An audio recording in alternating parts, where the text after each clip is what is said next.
Пандемия адам денсаулығымен қатар экономика, бизнес, халықтың әлеуметтік жағдайына соққы болды. Елде төтенше жағдай жарияланғанда қала тұрғындарының әл-ауқаты басты назарда болды.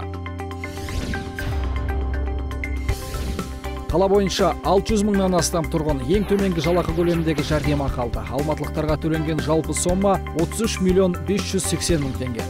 Ал тұрмысы төмен 82.800 алматылыққа жәрдемақы төлеуге бюджеттен 2 миллион 33.800 теңге бөлінді. 6 мыңға жуық аз қамтылған отбасыға 3 миллионнан астам теңгеге атаулы әлеуметтік көмек көрсетілді. 1 жастан 6 жасқа дейінгі 7 мыңға жуық балаға жалпы сомасы 330 миллион теңге болатын азық-түлік себеттері таратылды.